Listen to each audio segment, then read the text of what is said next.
Welcome back for another How to Think Like a Featured Billionaire series. How to Think Like Jeff Bezos, the day one strategy that you can apply to your life for thinking long-term and building a life of value and purpose. What's up, guys? Colin here, the Wild CEO. We're going to talk about another billionaire today, somebody who's been able to do extraordinary things, one of the only actual dot-com billionaires that survived through the dot-com bubble, Jeff Bezos. The reason Jeff Bezos was able to survive through the dot-com crash while most other companies didn't is because he thought differently. From the first day they went public, back to that first letter to shareholders in 1997, Bezos has had a day one customer-obsessed philosophy that to this day is what allowed him to become one of the richest men on the planet and Amazon the number one market cap company in the world. He did this by having an obsession with what he calls day one. This day one concept actually has underpinnings in success in life and can be applied to pretty much any domain. And we're going to uncover that in today's video. I'm going to give you strategies about how to think about your life in terms of day one and day two, and how day two is actually the beginning of the end. Even Bezos talks about that as he talks about Amazon. Bezos believes that Amazon will eventually hit day two and it will be a slow decline.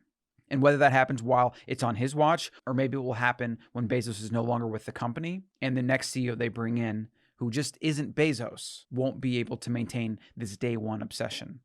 Now, as it applies to your life, having a day one obsession is what we're going to talk about today. Why you want to have that, how it can apply to everything in your life from health to wellness to community to your work, and how 99.9% of people, even if they prescribe to the day one philosophy, will only maintain it for a short period of time. So how do you have staying power? How do you think long-term? How do you get a day one philosophy that you can apply over your lifetime for 50, 60, 70 plus years? That's what we're going to talk about today. Let's get to it.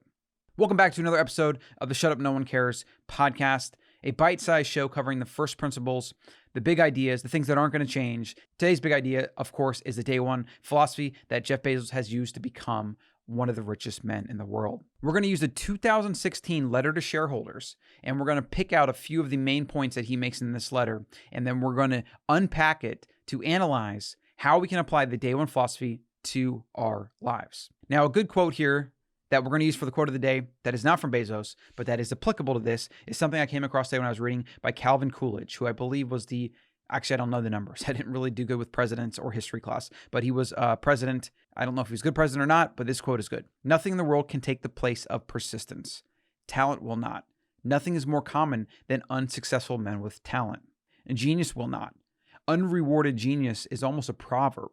Education will not. The world is full of educated derelicts. Persistence and determination alone are omnipotent.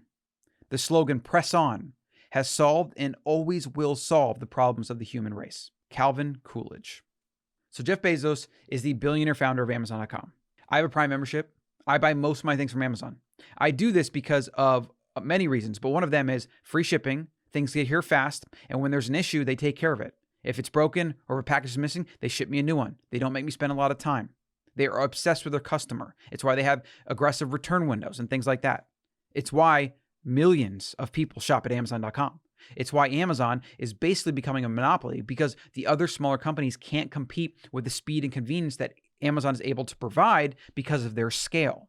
And this is just like Rockefeller did back in the oil boom when he bought up all the small refiners. He even bought up railroads and he had railroad rebates and all these things that happened to where small refiners just couldn't compete on price because Rockefeller hit a scale and there were certain things he was able to do to prevent competition.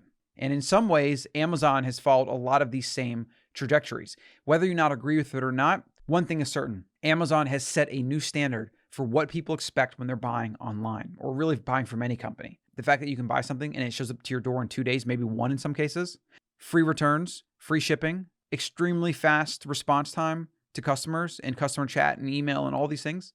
It's incredible what they've been able to make standard. And it does hurt the smaller companies that aren't able to compete. That said, most companies have really bad service. They have really bad standards and processes, and they're not focusing on their customer. And that's why they're suffering. And I think that's good. I think those companies should suffer. I think they should suffer to the point where they either get better and they provide better service to their customers, or they go out of business. This is just survival of the fittest. This is just Darwin's law of nature applied to capitalism. Amazon is a net good for the planet. I believe that. I think there's things that it's going to do along the way that are going to be suspect. I think there's going to be changes. It might even have to be broken up at some point. But the standard they've set is good for the consumer, and companies will never be able to go back to the way it was before.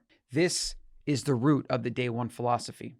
So I'm going to read the first part of the letter to shareholders from 2016. I'm going to have a link below. You should definitely read the whole thing. It's not very long. So from Amazon's 2016 letter to shareholders, it begins this way. Jeff, what does day two look like? That's a question I just got at our most recent all hands meeting.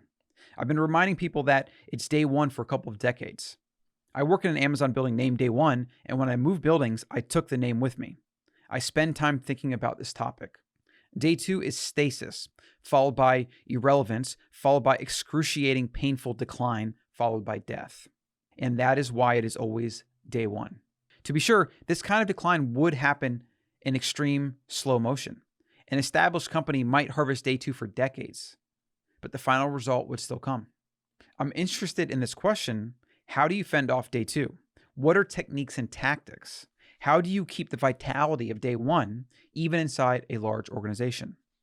Okay, so what he's saying here is he's constantly thinking about how to keep the startup kind of vibe, like we're just getting started, we have a lot of work to do, et cetera. How does he keep that even in an organization that's as big as Amazon, which has hundreds of thousands of employees? Now, this might seem business-centric, but this idea can actually be applied to your life, and that's what we're going to talk about today. So let's tweeze out some lessons here. So he says, day two is stasis, followed by irrelevance, followed by excruciating, painful decline, followed by death. And that is why it's always day one. Jeff believes that day two is inevitable. It's kind of like the human life, and this is the perfect analogy if you think about it.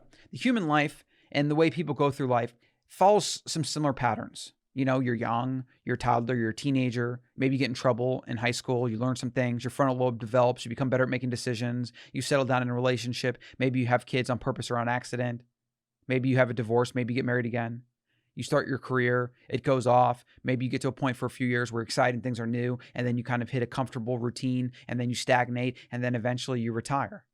The simplest way to think about this for your life is when you hit that comfort zone, and things are just good enough to where you don't really have to innovate or take risks or be that excited about what you're doing, that's day two.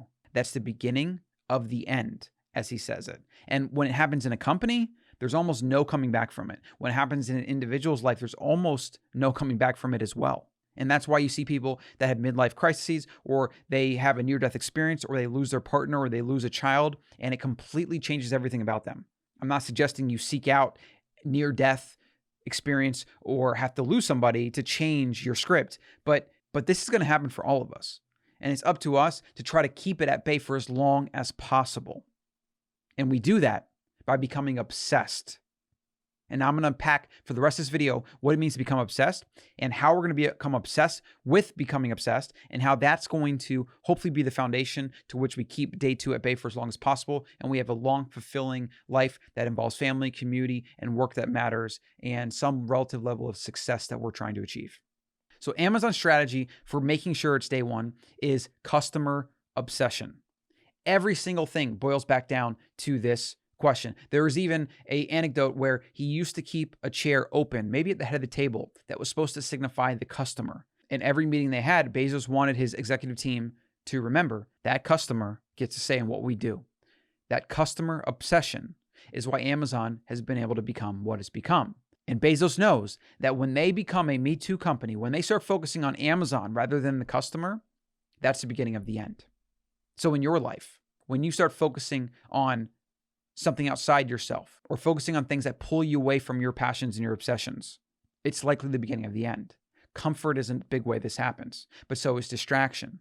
Success, with it comes problem. It comes complexity. You have more options. You have more things. You pursue things. Maybe pursue a relationship that you shouldn't have pursued. Maybe pursue all these opportunities in speaking games and traveling that you ultimately don't really enjoy, or that just drag you down, or that remove you from the thing that you're actually obsessed with. Maybe you spend more time into work and get more into that because you find fulfillment, but then you give up your health. When all these things happen, when you cross that line into day two, it's really, really hard to come back. It's possible, but it's very, very, very hard. It's actually unlikely that most people will ever come back. Your best defense is to build the framework for your life and build the thinking now today before you even cross day two. You want to keep day two at bay for as long as possible. Let's use the analogy of health. The reality is you should become obsessed with your health, and it should be the cornerstone of everything because that's what's going to allow you to do the things you want to do longer. So if you enjoy your work, if you enjoy your passions, and you're giving up your health in exchange, well, that's a very short-sighted view, because you're not going to be able to keep working, keep doing the things you enjoy about. You're going to cut that far shorter by neglecting your health. So humans go through a decline. We grow, we get to the middle age, and then we decline. Careers follow the same path because careers mimic our health. As our mental faculties decline, so does our work. So health is definitely a cornerstone. You should become obsessed with your health, because that's what's going to help you keep doing the things you're actually obsessed about. So they're all intertwined. It's all connected. So really, you can become obsessed with life. That's my best recommendation, which includes family, community, purpose, work that matters, and your health. With your health, if you want to be around for a long time and you become obsessed with your health, then you're becoming obsessed with sticking to your fitness and health routine. So your sleep, your nutrition, your exercise, these things become front and center of priority in your life. In some ways, you become obsessed with them. And as a result, you're obsessed with your health. And as a result, you have the best platform for preventing day 2 and focusing on your outside of health obsessions, which you're going to always need some work or purpose that matters to you. Every human does. And then that is how you become obsessed with obsession to live a long life and to ward off day 2 for as long as possible. I know this is a little bit out there in the clouds, a little esoteric, but you can definitely boil this all down to everything you do in your life. You can figure out the things that don't matter to you, the things that matter. You can invest as much time and energy into the things that matter, and you can say no to the things that don't matter as much as possible. You spend as much energy on the things that matter, on your obsessions, and the better your life is going to be. To ward off day 2, you have to become obsessed. And obsessed has a negative connotation, but I don't think that's warranted. In fact, a really good book to read on this is actually Grant Cardone's Become Obsessed or Be Average, right here. Like him or hate him, this book is gold. We need to become obsessed. Becoming obsessed usually implies that we don't take care of other parts of our life, or that we let things slip because we're so focused. That's not what I'm suggesting at all. If you actually take a holistic approach to your life and to longevity, if the thing you're really obsessed with, you want to do that for as long as possible, right? Because you're obsessed with it. Why wouldn't you? Well, you're going to then be obsessed with your health. You're going to be obsessed with sleep. You're going to be obsessed with spending time away from work so that you can recuperate and be your most creative. These things are all connected. And that's why becoming obsessed with just life in general is the best thing to become obsessed with. And then under that, you have an obsession tree that goes down, and you have big things you're obsessed with. And then branching out are other things you're obsessed with. And then on and on until you have this obsession tree that has all the things in your life that make for the life that you want. And then you focus on these things, and you get rid of all the unessential things as much as possible. And you constantly remind yourself of the things that matter. And that's how you stay day 1 for as long as possible. This is the day 1 principle that Bezos has used to become a billionaire and grow Amazon.com, which surpassed the $1 trillion valuation mark. There's only a few companies in history that have done that. Apple, Amazon, and maybe Microsoft. I'm not sure if they've hit that yet. If you want to live an extraordinary life, you have to become obsessed with day 1. And to become obsessed with day 1, you have to become obsessed with the things that keep you in day 1.